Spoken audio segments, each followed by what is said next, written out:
Your biggest problem is not the situation in front of you.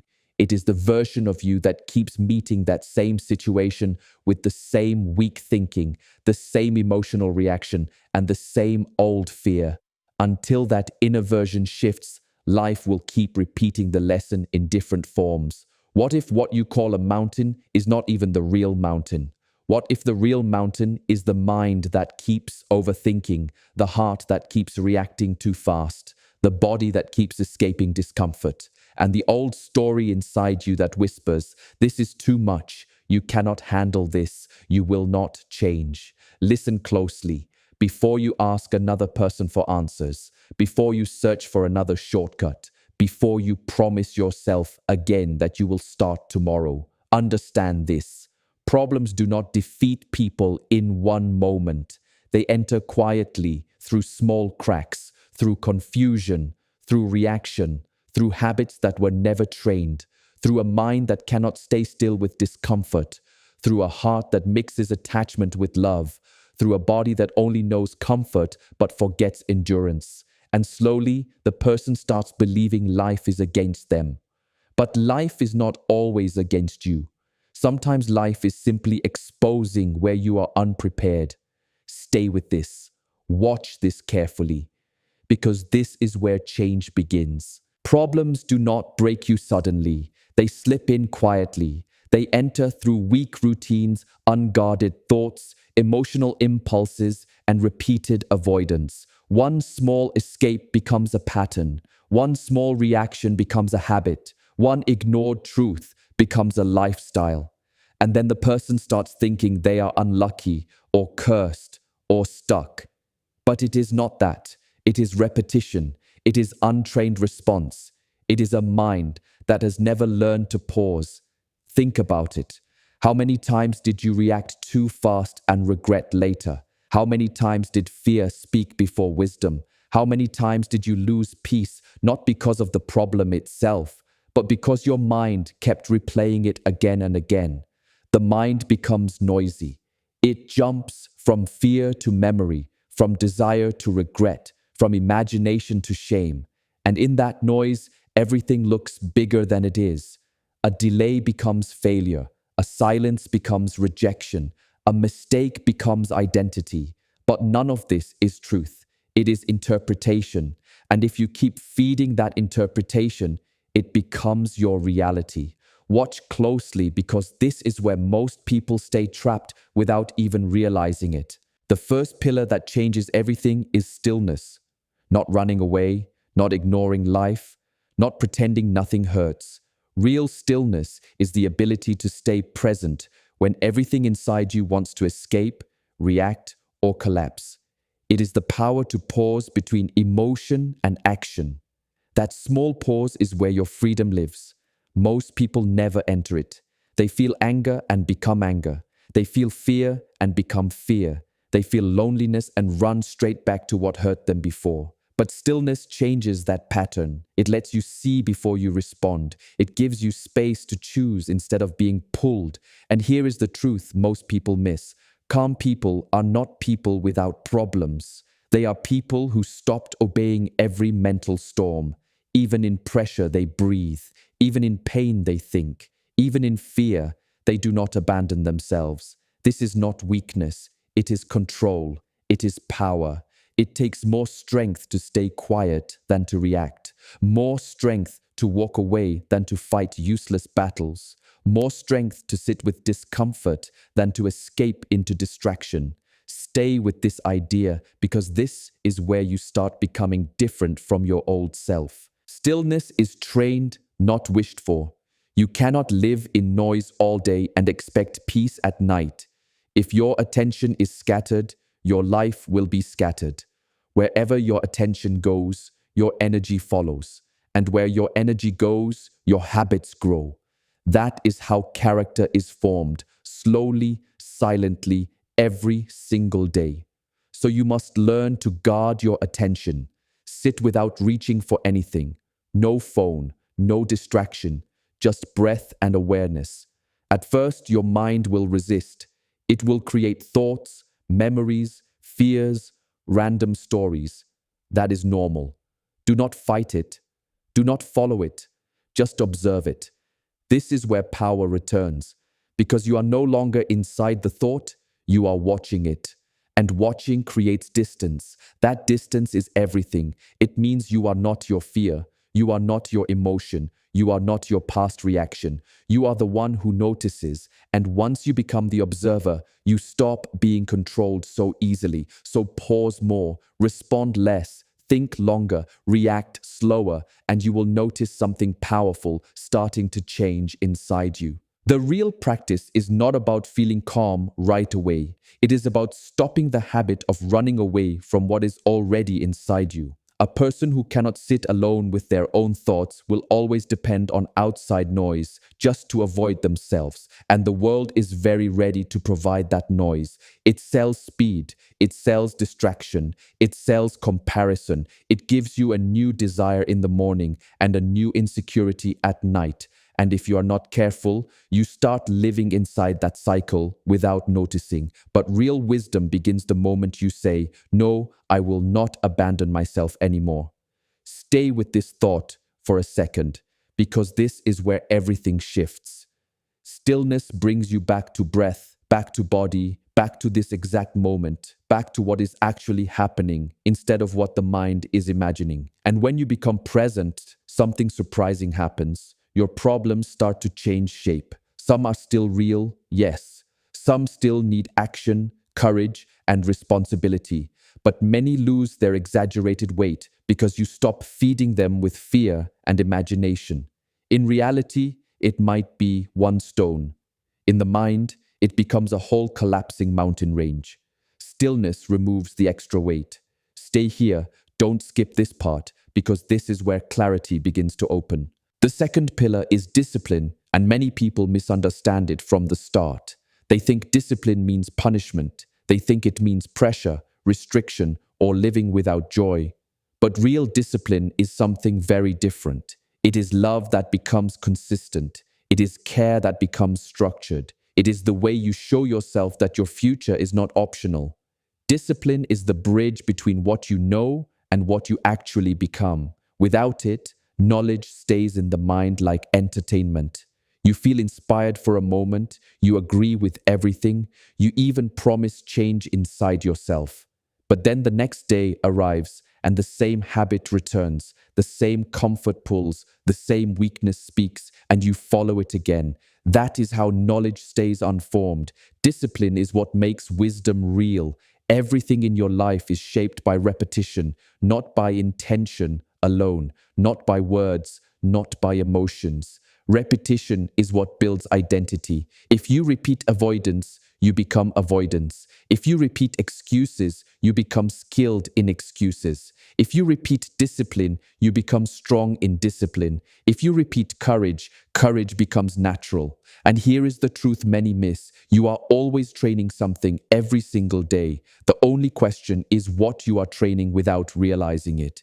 Every broken promise to yourself is recorded internally. Something inside learns that your words are flexible, not solid, and slowly confidence weakens from within. Real confidence is not created by motivation or loud affirmations. It is created when your actions start matching your decisions. You say you will wake early, and you wake early. You say you will complete the task, and you complete it. You say you will stop returning to what hurts you, and you actually stop. You say you will take care of your body, and you begin to move, rest, and eat with awareness. You say you will not speak from anger, and when anger rises, you pause instead of reacting. This is how self-trust is built again, step by step. Not through intensity, but through consistency. The world loves dramatic beginnings, emotional declarations, and big promises. But real transformation does not come from intensity alone. It comes from repetition that no one claps for. Water cuts stone not because it is strong in one moment, but because it keeps coming again and again without stopping. That is the hidden power of consistency.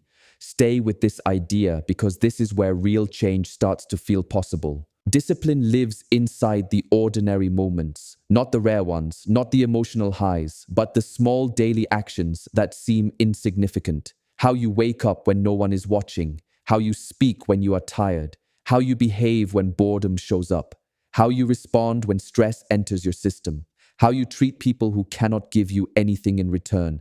These are not small things. They are the quiet architecture of your future self. Most people want results, but avoid repetition. They want the outcome, but resist the process. They want the reward, but ignore the path that creates it. But there is no mastery without repetition. The word again is not failure, it is the path itself. Again after falling, again after distraction, again after emotional collapse, again when you almost returned to the old version of yourself. The strongest people are not the ones who never fall, but the ones who refuse to stay down. And here is something important. Discipline is also about choosing your pain, because pain is not avoidable in life. You only choose which type you will live with. There is the pain that builds you and the pain that slowly breaks you, the pain of effort or the pain of regret, the pain of honest work or the pain of wasted potential, the pain of leaving something harmful or the pain of staying and losing yourself slowly, the pain of focus or the pain of distraction that drains your future. Discipline carries pain, but it gives something back: strength, clarity, and self-respect. Avoidance also carries pain, but it gives nothing back. It only takes. That is the difference. And no, discipline is not about being harsh with yourself. A tree does not grow faster because you shout at it. Growth needs both firmness and care. You can acknowledge your tiredness and still move. You can accept your fear and still take action. You can understand your past and still refuse to be controlled by it. This is real self-leadership, not punishment, not guilt. Leadership. The mind will offer excuses. The body will ask for delay. Fear will suggest you are not ready. But discipline does not obey every signal. It listens, but it chooses direction instead of surrender. Stay with this because the next shift goes even deeper. The third pillar is right understanding. Stillness gives you awareness. Discipline gives you strength. But understanding gives you direction. Without it, even discipline can be misused. A person can become disciplined in chasing things that drain them. Disciplined in pleasing people who do not value them. Disciplined in building success that feels empty inside. Disciplined in proving something to people who are not even paying attention. And slowly, life looks successful from outside, but feels heavy from within. That is why understanding matters. It asks a deeper question. What are you actually serving in your life? Not what looks good, not what sounds impressive, but what is real. Is this relationship love or just attachment? Is this ambition purpose or fear of being unseen? Is this anger justice or wounded pride? Is this loyalty or fear of being alone? Is this patience or avoidance? Is this sacrifice or quiet self-neglect? These questions remove illusion. They strip away performance. They bring you back to truth. And when truth appears, clarity follows. And when clarity appears, life becomes simpler, even if not easier. A person can only truly change what they are willing to clearly see. If you refuse honest sight, you will keep calling your prison a home. Right understanding begins the moment you stop lying to yourself, even in small ways. You notice that some problems are not really problems, they are results. You notice that some people are not confusing at all. They are actually very consistent, and you simply do not like what their consistency shows you about your own expectations. You notice that some doors are not shutting against you. They are closing for your protection because walking through them would cost you your peace. You notice that some delays are not rejection, they are preparation. Some failures are not endings, they are corrections in direction. Some pain is not telling you to quit, it is asking you to wake up and become more aware. And stay with this, because this shift changes everything. Right understanding changes the meaning of events, and meaning changes suffering itself. Two people can go through the same situation, but one becomes bitter and the other becomes wiser. The event is identical, but the interpretation is different. and that difference decides everything. So, you must become very careful with the meaning you assign to your pain. If someone leaves and you conclude, I am not enough, you have turned an event into a false identity.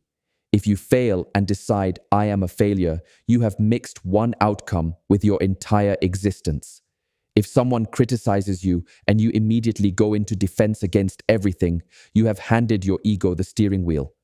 But if someone leaves and you say, this hurts, but my worth does not leave with them, you stay grounded. If you fail and say, this is feedback, not identity, you stay in motion. If someone criticizes you and you ask, is there anything useful here I can learn? You become free even from insult. This is how understanding transforms poison into medicine. Not instantly, not magically, but through reflection and awareness. You sit with your emotion and ask, what is this showing me? You sit with anger and ask what boundary is being crossed or what wound is speaking. You sit with jealousy and ask what part of my own desire I have ignored. You sit with fear and ask what future I am trying to control. You sit with sadness and ask what I have lost, loved, or neglected. And listen carefully here, because most people never do this. They react instead of reflect. They blame instead of observe. They distract instead of learn. And in doing so, they carry the wound but miss the lesson. Right understanding also reveals something deeper. Everything is temporary. The body changes. The face changes. Your emotions shift. People come and go. Circumstances rise and fall. Strength increases and decreases. Even the things you are holding tightly right now will not stay the same. And this is not something tragic. This is simply how life moves. The breath does not stay inside. It comes and goes. Day turns into night. Seasons shift without asking permission. Flowers bloom and then fall. Relationships evolve. Plans dissolve. Nothing stays frozen, even when the mind wants it to, and much of suffering comes from demanding stability, from a reality built on change. You want feelings to last forever. You want people to remain unchanged. You want success to protect you permanently. You want comfort to stay. You want control over something that was never meant to be controlled. And when you fight this natural flow, you suffer twice. Once because things changed, and again because you believed they should not. Right understanding does not make you cold or detached. It makes you clear. You can love without holding.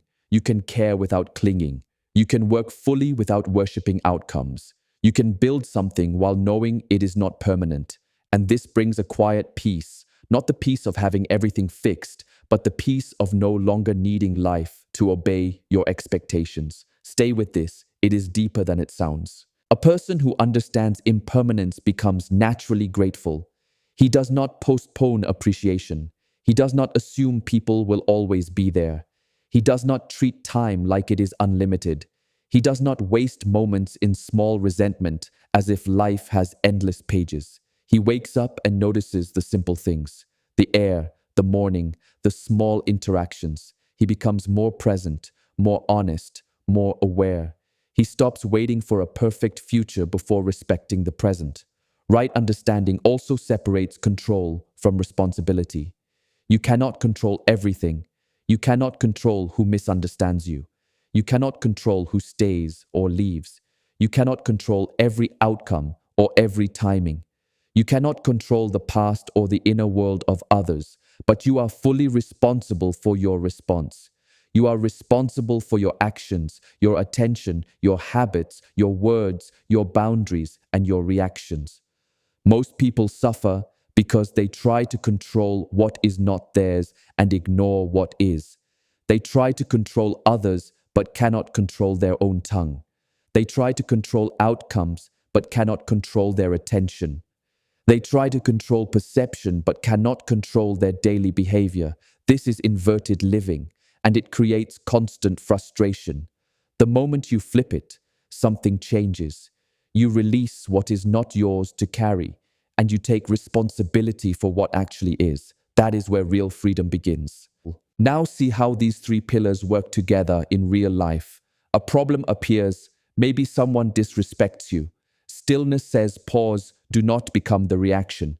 Discipline says respond from values, not from wounds. Right understanding says their behavior is information, not identity.